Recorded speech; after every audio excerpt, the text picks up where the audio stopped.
शांति 11 ଜାନୁଆରୀ 2026 ଅବ୍ୟକ୍ତ ମୁରଲୀ ପୁନରାବୃତ୍ତି 20 ଅକ୍ଟୋବର 2008।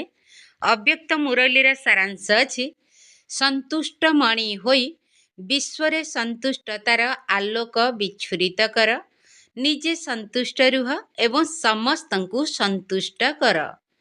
ସନ୍ତୁଷ୍ଟ ମଣି ହୋଇ ବିଶ୍ୱରେ ସନ୍ତୁଷ୍ଟତାର ଆଲୋକ ବିଚ୍ଛୁରିତ କର, ନିଜେ ସନ୍ତୁଷ୍ଟ ରୁହ ଏବଂ ସମସ୍ତଙ୍କୁ ସନ୍ତୁଷ୍ଟ କର। ଆଜି ବାପ ଦାଦା ନିଜର ସଦା ସନ୍ତୁଷ୍ଟ ରହୁଥିବା ସନ୍ତୁଷ୍ଟ ମଣିମାନଙ୍କୁ ଦେଖୁଛନ୍ତି। ଗୋଟିଏ ଗୋଟିଏ ସନ୍ତୁଷ୍ଟ ମଣିର ଚମକ ଦ୍ୱାରା ଚାରିଆଡ଼େ କେତେ ସୁନ୍ଦର ଚମକି ଉଠିଛି। ପ୍ରତ୍ୟେକ ସନ୍ତୁଷ୍ଟ ମଣି ଆତ୍ମା ବାବାଙ୍କର କେତେ ପ୍ରିୟ ଅଟେ, ସମସ୍ତଙ୍କର ମଧ୍ୟ ପ୍ରିୟ ଅଟେ ଏବଂ ନିଜର ମଧ୍ୟ ପ୍ରିୟ ଅଟେ। କାହିଁକି ନା ସନ୍ତୁଷ୍ଟତା ସମସ୍ତଙ୍କୁ ପ୍ରିୟ ଅଟେ। ସନ୍ତୁଷ୍ଟତା ସର୍ବଦା ସର୍ବପ୍ରାପ୍ତି ସମ୍ପନ୍ନ ଅଟେ। କାହିଁକି ନା ଯେଉଁଠି ସନ୍ତୁଷ୍ଟତା ରହିଛି ସେଠାରେ କୌଣସି ଜିନିଷ ଅପ୍ରାପ୍ତ ନଥାଏ। ସନ୍ତୁଷ୍ଟ ଆତ୍ମା ଭିତରେ ସନ୍ତୁଷ୍ଟତାର ଗୁଣ ସ୍ୱାଭାବିକ ଭାବରେ ଥାଏ। ସନ୍ତୁଷ୍ଟତାର ଶକ୍ତି ଆପେ ଆପେ ଏବଂ ସହଜରେ ଚତୁର୍ଦିଗରେ ସେହିଭଳି ବାୟୁମଣ୍ଡଳ ସୃଷ୍ଟି କରିଥାଏ।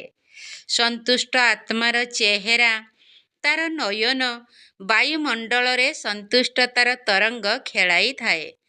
ଯେଉଁଠି ସନ୍ତୁଷ୍ଟତା ରହିଛି ସେଠାରେ ଅନ୍ୟ ସମସ୍ତ ବିଶେଷତା ଗୁଡ଼ିକ ମଧ୍ୟ ଆପେ ଆପେ ଆସିଯାଏ। ଏହି ସଙ୍ଗମ ଯୁଗରେ ସନ୍ତୁଷ୍ଟତା ବିଶେଷ କରି ବାବାଙ୍କର ବରଦାନ ଅଟେ। ସନ୍ତୁଷ୍ଟତାର ସ୍ଥିତି ପରିସ୍ଥିତି ଉପରେ ସର୍ବଦା ବିଜୟୀ ହୋଇଥାଏ। ପରିସ୍ଥିତି ତ ବଦଳିବାରେ ଲାଗିଥାଏ, କିନ୍ତୁ ସନ୍ତୁଷ୍ଟତାର ଶକ୍ତି ସଦା ସର୍ବଦା ପ୍ରଗତିକୁ ପ୍ରାପ୍ତ କରିଥାଏ। ଯେତେ ବି ପରିସ୍ଥିତି ସମ୍ମୁଖକୁ ଆସୁ, କିନ୍ତୁ ସନ୍ତୁଷ୍ଟମଣି ଆତ୍ମା ନିକଟରେ ସବୁ ସମୟରେ ମାୟା ଏବଂ ପ୍ରକୃତି ଏକ କଣ୍ଢେଇ ଖେଳ ସଦୃଶ ଦେଖାଯାଇଥାଏ। ସେଥିପାଇଁ ସନ୍ତୁଷ୍ଟ ଆତ୍ମା କେବେ ବି ବିଚଳିତ ହୋଇନଥାଏ। ପରିସ୍ଥିତି ରୂପୀ ଖେଳ ତାକୁ ମନୋରଞ୍ଜନର ଦୃଶ୍ୟ ଭଳି ଅନୁଭବ ହୋଇଥାଏ। ତେବେ ଏହିଭଳି ମନୋରଞ୍ଜନର ଅନୁଭବ କରିବା ପାଇଁ ନିଜର ସ୍ଥିତି ରୂପୀ ଆସନ ସର୍ବଦା ସାକ୍ଷୀଦ୍ରଷ୍ଟାର ଆସନ ହେବା ଦରକାର। କାରଣ ସାକ୍ଷୀଦ୍ରଷ୍ଟା ସ୍ଥିତିରେ ସ୍ଥିତ ରହୁଥିବା ଆତ୍ମାମାନେ ହିଁ ଏହିଭଳି ମନୋରଞ୍ଜନର ଅନୁଭବ କରିଥାନ୍ତି। ପରିସ୍ଥିତି ରୂପୀ ଦୃଶ୍ୟ ଯେତେ ବି ବଦଳୁଥାଉ, କିନ୍ତୁ ସାକ୍ଷୀଦ୍ରଷ୍ଟାର ଆସନ ଉପରେ ସ୍ଥିତ ରହୁଥିବା ସନ୍ତୁଷ୍ଟ ଆତ୍ମା ସାକ୍ଷୀ ହୋଇ ପ୍ରତ୍ୟେକ ପରିସ୍ଥିତିକୁ ସ୍ୱସ୍ଥିତି ଦ୍ୱାରା ପରିବର୍ତ୍ତନ କରିଦେଇଥାଏ। ତେଣୁ ସମସ୍ତେ ନିଜକୁ ଚେକ୍ କର ଯେ ମୁଁ ସଦା ସନ୍ତୁଷ୍ଟ ଅଟେ ତ? ସଦା ଅଟେ ତ? ସଦା ସନ୍ତୁଷ୍ଟ ନା କେବେ କେବେ ସନ୍ତୁଷ୍ଟ? ବାପ ଦାଦା ସର୍ବଦା ସର୍ବଶକ୍ତି ସମ୍ପନ୍ନ ହେବା ପାଇଁ, ଖୁସି ପାଇଁ, ଡବଲ ଲାଇଟ୍ ହୋଇ ଉଡ଼ିବା ପାଇଁ ପିଲାମାନଙ୍କୁ ଏହି କଥା କହୁଛନ୍ତି ଯେ ସଦା ଶବ୍ଦ ସର୍ବଦା ତୁମର ମନେ ରହିଥାଉ। କେବେ କେବେ ଶବ୍ଦ ତ ବ୍ରାହ୍ମଣ ଜୀବନର ଶବ୍ଦକୋଷରେ ହିଁ ନାହିଁ। କାହିଁକି ନା ସନ୍ତୁଷ୍ଟତାର ଅର୍ଥ ହିଁ ହେଉଛି ସର୍ବପ୍ରାପ୍ତି।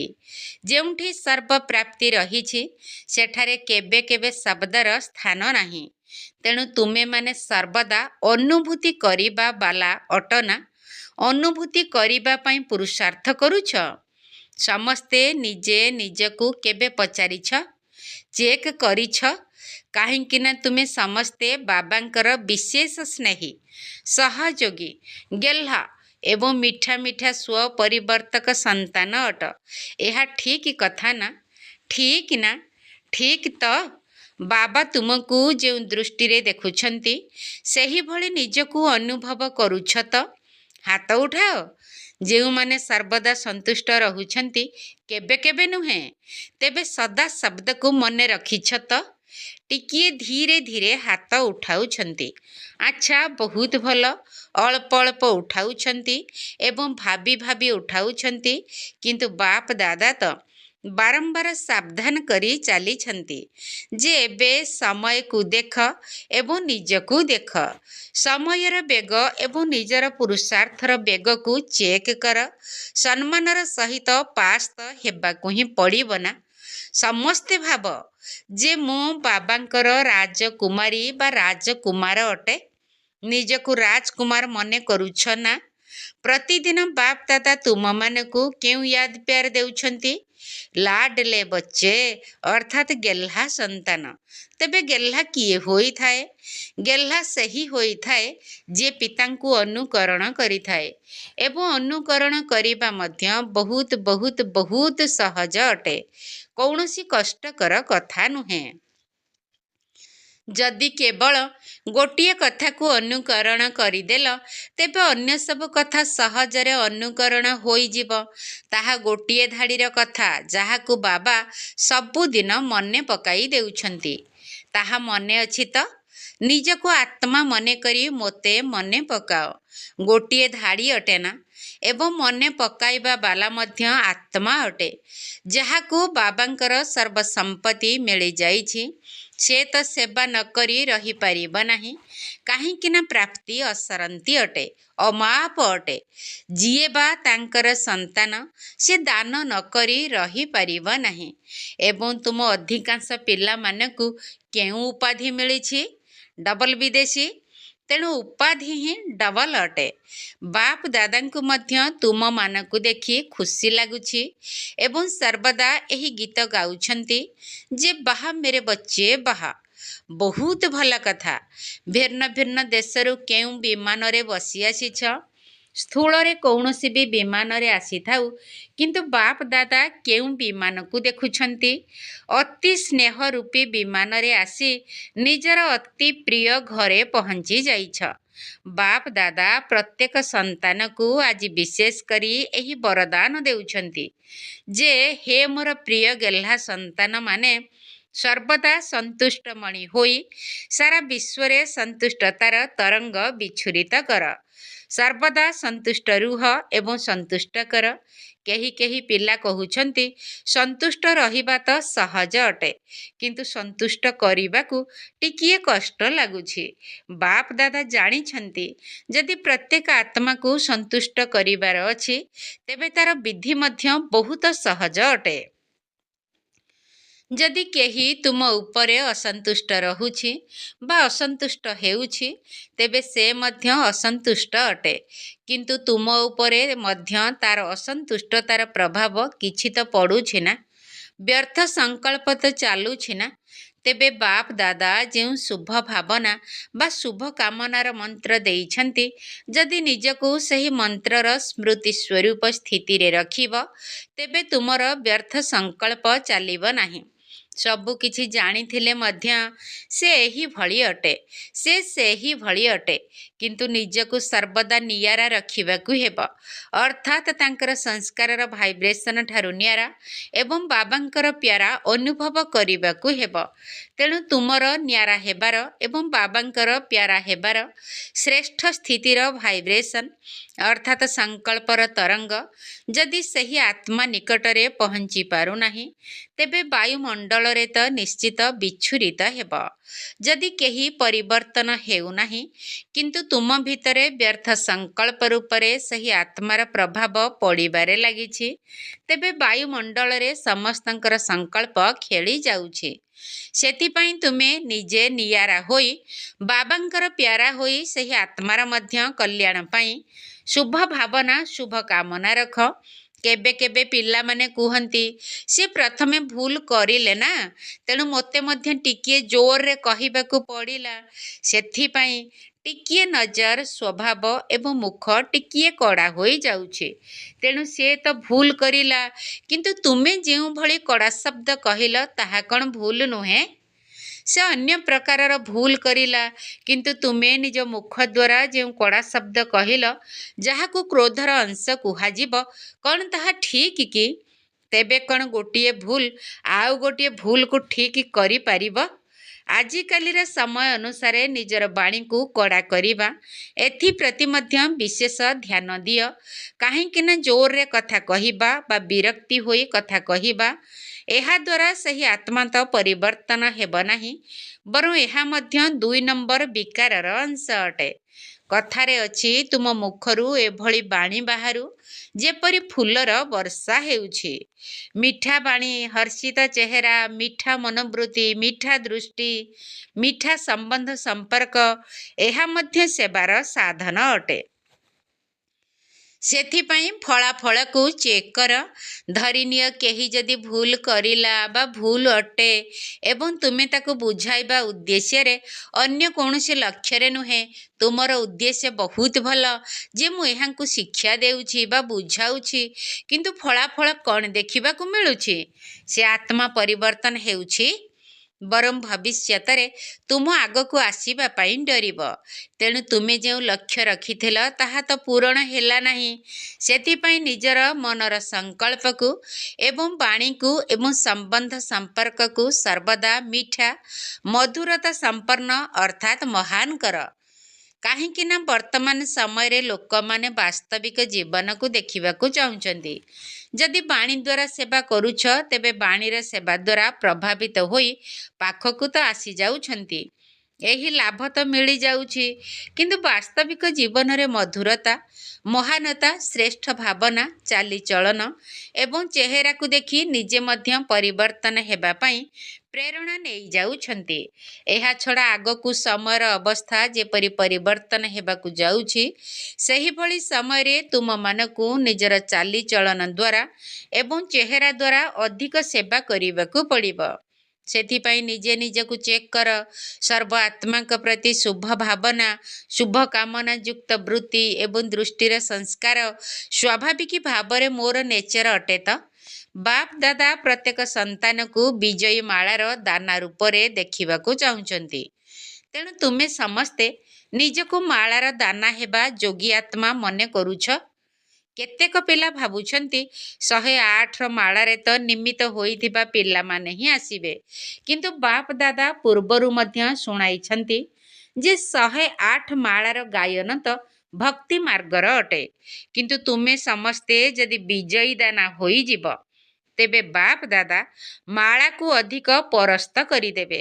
ତେବେ ବାବାଙ୍କର ହୃଦୟ ରୂପୀ ମାଳାରେ ତୁମ ସମସ୍ତ ବିଜୟୀ ପିଲାମାନଙ୍କ ପାଇଁ ସ୍ଥାନ ଅଛି। ଏହା ବାବାଙ୍କର ଗ୍ୟାରେଣ୍ଟି ଅଟେ। କେବଳ ନିଜକୁ ମନ, ବଚନ, କର୍ମ, ଚେହେରା ଏବଂ ଚାଲିଚଳନରେ ବିଜୟୀ କର। କ'ଣ ପସନ୍ଦ ଅଟେ ତ? ହେବ ତ? ବାପ ଦାଦା ଗ୍ୟାରେଣ୍ଟି ଦେଉଛନ୍ତି ତୁମକୁ ବିଜୟ ମାଳାର ଦାନା କରିଦେବେ। କିଏ ହେବ? ସମସ୍ତେ ହାତ ଉଠାଇଲେ।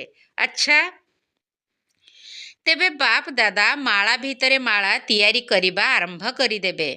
କ'ଣ ଡବଲ ବିଦେଶୀମାନଙ୍କୁ ପସନ୍ଦ ତ? ବିଜୟୀ ମାଳାରେ ଆଣିବା ବାବାଙ୍କର କାମ, କିନ୍ତୁ ତୁମର କାମ ହେଲା ବିଜୟୀ ହେବା। କ'ଣ ସହଜ ନା ମୁସ୍କିଲ? ମୁସ୍କିଲ ଲାଗୁଛି କି? ଯାହାଙ୍କୁ ମୁସ୍କିଲ ଲାଗୁଛି ସେମାନେ ହାତ ଉଠାଅ। କ'ଣ ମୁସ୍କିଲ ଲାଗୁଛି? ଅଳ୍ପ ଅଳ୍ପ କେହି କେହି ଅଛନ୍ତି। କିନ୍ତୁ ବାପ ଦାଦା କହୁଛନ୍ତି, ଯେହେତୁ ତୁମେମାନେ ବାପ ଦାଦା ବୋଲି କହୁଛ, ତେବେ କ'ଣ ବାବା ଶବ୍ଦ କହିବା ଦ୍ୱାରା ପିତାଙ୍କର ସମ୍ପତ୍ତି ମିଳିବ ନାହିଁ? ଯେହେତୁ ସମସ୍ତେ ସମ୍ପତ୍ତିର ଅଧିକାରୀ ଅଟ ଏବଂ କେତେ ସହଜରେ ବାବା ତୁମକୁ ସମ୍ପତ୍ତି ଦେଉଛନ୍ତି, ଗୋଟିଏ ସେକେଣ୍ଡର ହିଁ କଥା। ତୁମେମାନେ ଜାଣିଗଲ, ମାନିଗଲ ଏବଂ କହିଲ ମେରା ବାବା। ତେଣୁ ବାବା କ'ଣ କହିଲେ? ମେରା ବଚ୍ଚା। ତେବେ ବଚ୍ଚା ଅର୍ଥାତ୍ ସନ୍ତାନ ତ ସ୍ୱତଃ ହିଁ ସମ୍ପତ୍ତିର ଅଧିକାରୀ ଅଟେ। ବାବା ଶବ୍ଦ କହୁଛ ନା? ସମସ୍ତେ ସେହି ଗୋଟିଏ ଶବ୍ଦ କହୁଛ, ମେରା ବାବା। ଠିକ୍ କଥା ନା? ମେରା ବାବା ତ? ଏଥିରେ ମଧ୍ୟ ହାତ ଉଠାଅ। ଯଦି ବାବା ମୋର, ତେବେ ସମ୍ପତ୍ତି କ'ଣ ମୋର ନୁହେଁ? ଯଦି ବାବା ମୋର ବୋଲି କହୁଛ, ତେବେ ମୋର ସମ୍ପତ୍ତି ତ ତା ସହିତ ବନ୍ଧା ହୋଇଛି ନା? ଏବଂ ସମ୍ପତ୍ତି ମଧ୍ୟ କ'ଣ? ତାହା ହେଲା ବାବାଙ୍କ ସମାନ ହେବା ବା ବିଜୟୀ ହେବା। ବାପ ଦାଦା ଦେଖୁଛନ୍ତି ଯେ ଡବଲ ବିଦେଶୀମାନେ ଅଧିକ ହାତ ଧରାଧରି ହୋଇ ଚାଲିଥାନ୍ତି। ହାତ ଧରାଧରି ହୋଇ ଚାଲିବା ସେମାନଙ୍କର ଫ୍ୟାସନ୍ ଅଟେ। ତେବେ ଏବେ ମଧ୍ୟ ବାବା କହୁଛନ୍ତି, ଶିବ ବାବା କ'ଣ? ହାତ କ'ଣ? ସ୍ଥୂଳ ହାତ ତ ନୁହେଁ। ତେଣୁ ଶିବ ବାବାଙ୍କର ହାତ କ'ଣ ଯାହାକୁ ତୁମେମାନେ ଧରିବ? ଶ୍ରୀମତ ହିଁ ବାବାଙ୍କର ହାତ। ତେଣୁ ଯେପରି ସ୍ଥୂଳ ହାତରେ ହାତ ରଖି ଚାଲିବାକୁ ପସନ୍ଦ କରୁଛ, ସେହିପରି ଶ୍ରୀମତ ରୂପୀ ହାତରେ ହାତ ଦେଇ ଚାଲିବା କ'ଣ ମୁସ୍କିଲ କଥା? ବ୍ରହ୍ମା ବାବାଙ୍କୁ ତ ଦେଖିଛ, ବାସ୍ତବିକ ପ୍ରମାଣ ଦେଖିଲ ନା? ପ୍ରତ୍ୟେକ ପାଦ ଶ୍ରୀମତ ଅନୁସାରେ ଚାଲିବା ଦ୍ୱାରା ସମ୍ପୂର୍ଣ୍ଣ ଫରିସ୍ତା ହେବାର ଲକ୍ଷ୍ୟ ସ୍ଥଳରେ ପହଞ୍ଚି ଗଲେ ନା? ଅବ୍ୟକ୍ତ ଫରିସ୍ତା ହୋଇଗଲେ ନା? ତେଣୁ ଫଲୋ ଫାଦର କର। ଉଠିବା ଠାରୁ ନେଇ ଶୋଇବା ପର୍ଯ୍ୟନ୍ତ ପ୍ରତ୍ୟେକ ଶ୍ରୀମତକୁ ପାଳନ କର।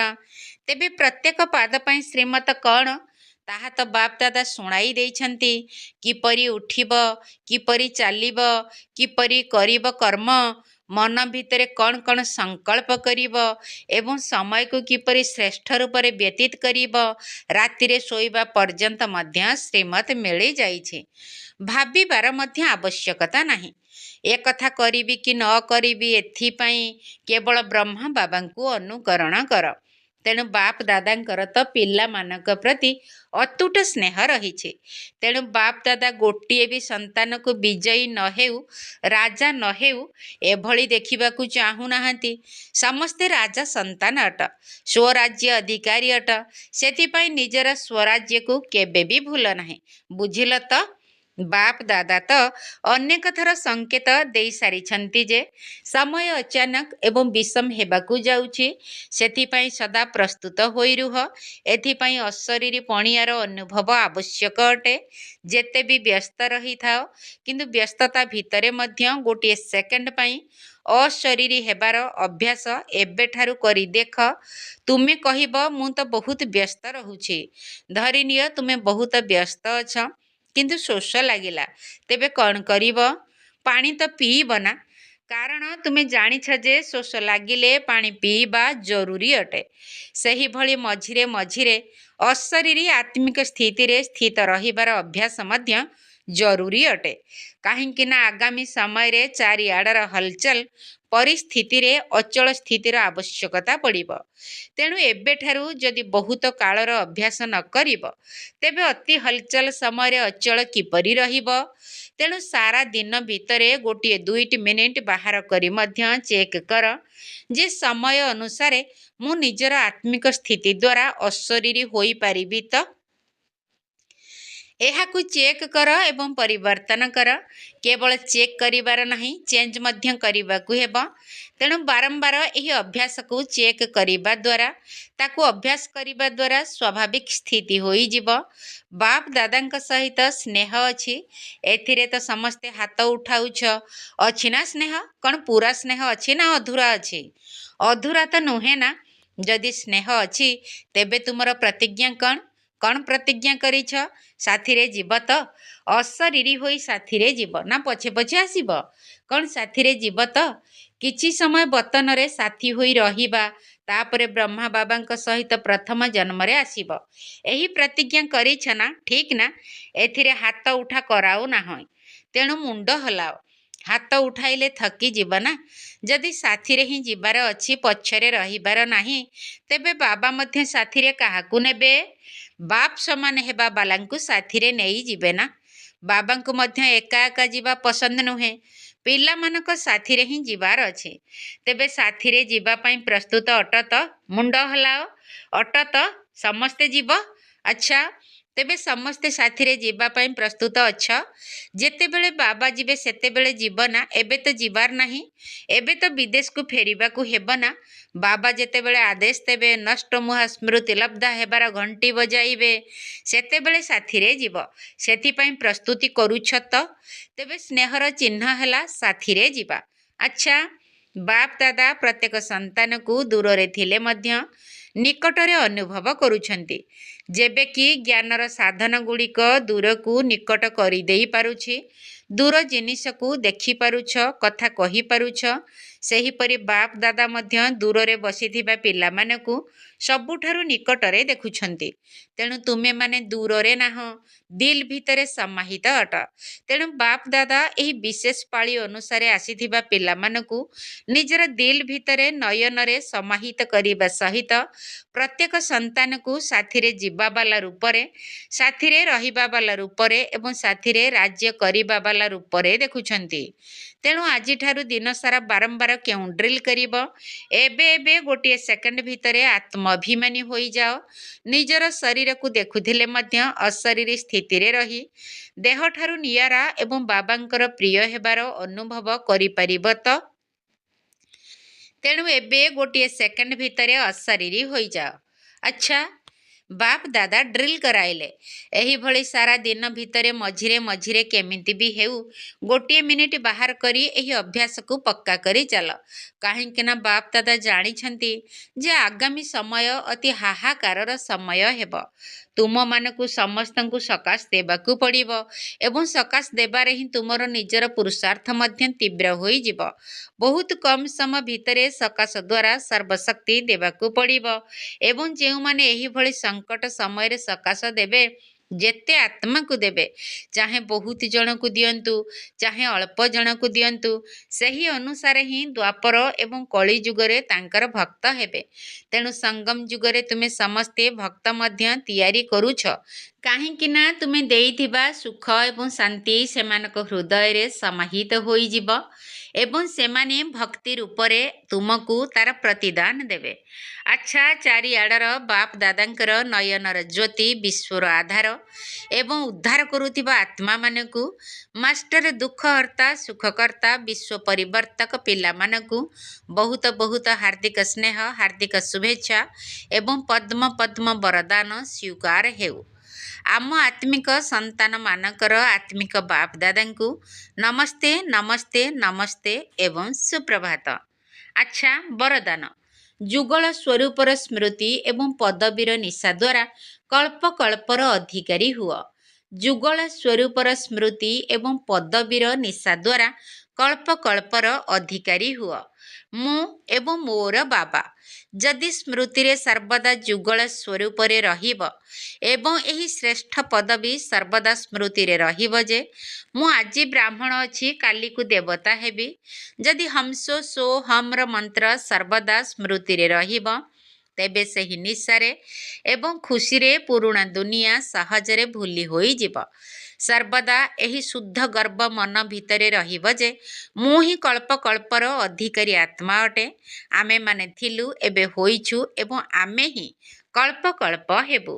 ସ୍ଲୋଗାନ। ଯଦି ନିଜେ ନିଜର ଶିକ୍ଷକ ହୋଇଯିବ, ତେବେ ସମସ୍ତ ଦୋଷ ଦୁର୍ବଳତା ଗୁଡ଼ିକ ସ୍ୱତଃ ହିଁ ସମାପ୍ତ ହୋଇଯିବ। ଯଦି ନିଜେ ନିଜର ଶିକ୍ଷକ ହୋଇଯିବ, ତେବେ ସମସ୍ତ ଦୋଷ ଦୁର୍ବଳତା ଗୁଡ଼ିକ ସ୍ୱତଃ ହିଁ ସମାପ୍ତ ହୋଇଯିବ। ଅବ୍ୟକ୍ତ ଇଶାରା। ଏହି ଅବ୍ୟକ୍ତି ମାସରେ ବନ୍ଧନ ମୁକ୍ତ ହୋଇ ଜୀବନ ମୁକ୍ତ ସ୍ଥିତିର ଅନୁଭବ କର। ଏମିତି ବାନ୍ଧି ହୋଇ ରହିବା କାହାକୁ ବି ଭଲ ଲାଗେ ନାହିଁ, କିନ୍ତୁ ଯେତେବେଳେ ପରବଶ ହୋଇଯାଉଛ ସେତେବେଳେ ତୁମେ ବାନ୍ଧି ହୋଇଯାଉଛ। ତେଣୁ ଚେକ୍ କର ଯେ ମୁଁ ପରବଶ ଆତ୍ମା ନା ସ୍ୱତନ୍ତ୍ର ଆତ୍ମା। ଜୀବନ ମୁକ୍ତିର ମଜା ତ ଏବେ ମିଳୁଛି, ଭବିଷ୍ୟତରେ ତ ଜୀବନ ବନ୍ଧନ ଏବଂ ଜୀବନ ମୁକ୍ତି ଭିତରେ ପାର୍ଥକ୍ୟ କ'ଣ ତାହା ଜାଣିପାରିବ ନାହିଁ। ତେଣୁ ଏହି ସମୟର ଜୀବନମୁକ୍ତ ସ୍ଥିତିର ଅନୁଭବ ଶ୍ରେଷ୍ଠ ଅଟେ। ଜୀବନରେ ଅଛୁ କିନ୍ତୁ ମୁକ୍ତ ଅଟୁ, ବନ୍ଧନରେ ନାହୁଁ। ଓମ୍ ଶାନ୍ତି। ଶିବ ବାବା ଦେଉଅଛନ୍ତି ସଙ୍ଗମେ ଗୀତା ଜ୍ଞାନ, ପତିତ ଜନଙ୍କ ଉଦ୍ଧାର ପାଇଁ ଅବତରିଣ। ଗୁପ୍ତ ପୁରୁଷାର୍ଥ କରୁଛ ଯିବାକୁ ମୁକ୍ତି ଧାମ, ଯୋଗର ଯାତ୍ରା ଅଟେ ଗୁପ୍ତ, ନ ଜାଣନ୍ତି କେଜନ। ସୂକ୍ଷ୍ମ ଲୋକବାସୀ ଫରିସ୍ତା ହେବା ଲକ୍ଷ୍ୟ ଆମର, ତନୁ ମନ ଧନ ସମୟ ସଂକଳ୍ପ ଦାନ କର। ଈଶ୍ୱରୀୟ ସେବା କରିବ ଦଧିଚି ଋଷି ସମ, ବ୍ୟକ୍ତରୁ ଅବ୍ୟକ୍ତ ହୋଇବ କରିଲେ ସମର୍ପଣ। ଅନ୍ତିମ ବିନାଶ ଦୃଶ୍ୟକୁ ସର୍ବେ ଦେଖିବା ପାଇଁ ଅଚଳ ଅଟଳ ସ୍ଥିତିରେ ଥିବ ନିର୍ଭୟ ହୋଇ। ବାବାଙ୍କ ପ୍ରଥମ ଶ୍ରୀମତ ଉପରେ ଦେଇ ଧ୍ୟାନ ନିଜକୁ ଆତ୍ମା ମନେ କରି କର ବାବା ସ୍ମରଣ। ଶରୀର ଭାବିଣ ନିଜକୁ ଯେବେ କରିବ ଯୋଗ ସ୍ଥାୟୀ ଯୋଗ କେବେ ନ ଲାଗେ ପଡ଼େ ବହୁ ପ୍ରମାଦ। ବିନ୍ଦୁ କୁସୁମରି ନିଜକୁ ରଖ ବିନ୍ଦୁ ସ୍ଥିତିରେ ସହଜ ଯୋଗୀ ହୋଇଯିବ ଥିଲେ ବାବା ସ୍ମୃତିରେ। ଆତ୍ମାର ଦର୍ଶନ କରାଏ କର୍ମ ଆଇନା ସମ ଶକ୍ତି ସ୍ୱରୂପକୁ ପ୍ରତ୍ୟକ୍ଷ କରେ ଉଚିତ କର୍ମ। ଆତ୍ମାର ଦର୍ଶନ କରାଏ କର୍ମ ଆଇନା ସମ ଶକ୍ତି ସ୍ୱରୂପକୁ ପ୍ରତ୍ୟକ୍ଷ କରେ ଉଚିତ କର୍ମ।